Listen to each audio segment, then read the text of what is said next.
Hello दोस्तों, स्वागत है आपका हमारे चैनल पर। मेरा नाम कमलेश है। ये बात सभी को मालूम है कि सभी के जीवन में कुछ राज होता है जो वह किसी गैर से शेयर नहीं कर सकता है, पर आज मैं आप सबको बता रहा हूँ। यह बात तब की है जब जब मुझे एक शादी में जाना था जो मेरे दूर के रिश्तेदार के यहाँ थी। उनका घर हमारे घर से कई किलोमीटर की दूरी पर था। मैं शादी से एक दिन पहले ही शाम को शादी के लिए निकल गया। मुझे शादी में एक दिन रुकना भी था, तो मैं बाइक लेकर जा रहा था। अभी मैं कुछ ही दूर पहुंचा था कि मेरे फोन की रिंग बजी। ये फोन घर से मेरी मम्मी ने किया था। मम्मी ने कहा कि तुम्हारी मौसी ने फोन किया है कि उनको भी जाना है शादी में, तुम उनको रास्ते में ले लेना क्योंकि मौसा जी को अपनी ड्यूटी पर जाना है। मैंने कहा हाँ ठीक है, मुझे भी अकेले जाने में कुछ बोरिंग सा लग रहा था। फिर मैंने मौसी जी के घर का रुख किया। उनका घर रास्ते में ही पड़ने वाला था। मैं जल्दी ही उनके घर पहुंच गया। मैं मौसी को बचपन में देखा था। दरवाजा खुला और बोली, अंदर आ जाओ कमलेश। मैं उन्हें देखकर हक्का बक्का रह गया। मुझे लगा कि मौसी बूढ़ी सी होंगी, मगर यह तो एकदम कातिलाना लड़की जैसी थी। ये मेरे साथ बाइक पर जाएंगी सोचकर ही दिल में तूफान मच गया। फिर मैं अंदर आ गया और मौसी से बात करने लगा। मैंने कहा, मम्मी ने फोन किया था कि आपको भी शादी में जाना है। मौसी ने कहा, हाँ कमलेश, मुझे भी आज ही जाना है और तुम्हारे मौसा जी की ड्यूटी है, वो आज शादी में नहीं जा पाएंगे। इसी वजह से मैंने तुम्हारी मम्मी को फोन किया था। तुम्हारी मम्मी बोली कि तुम अकेले जा रहे हो, इसीलिए मैं सोची कि तुम्हारे साथ ही चली जाऊं। मैंने कहा, मैं तो अकेला ही जा रहा हूं, आप भी मेरे साथ चल रही हैं क्या? मौसी ने कहा, हाँ बस चलती हूँ। पहले तुम ये बताओ कि क्या पियोगे, गर्म या ठंडा? मैंने कहा, कुछ गर्म ही पिला दीजिए।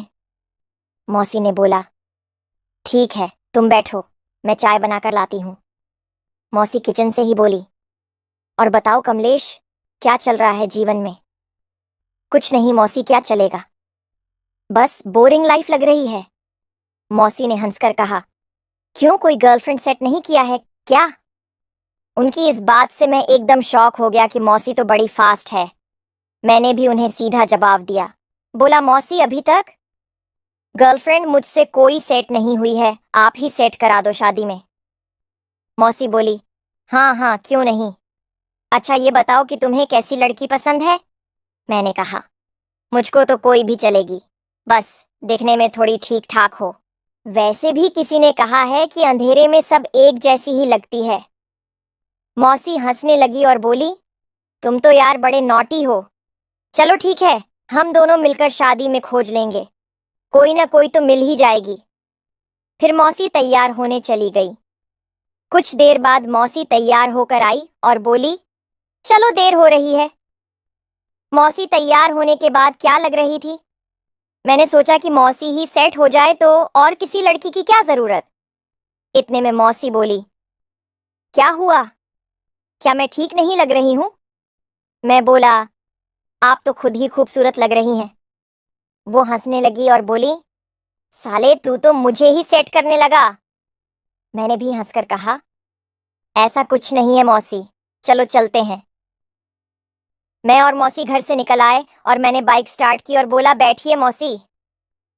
वो बोली, हमको बैठा पाओगे? मैंने सोचा ये तो लाइन मार रही हैं, अभी से दूसरे तरह से बात कर रही हैं। मैंने कहा, हाँ क्यों नहीं मौसी। मौसी बोली, सोच लो।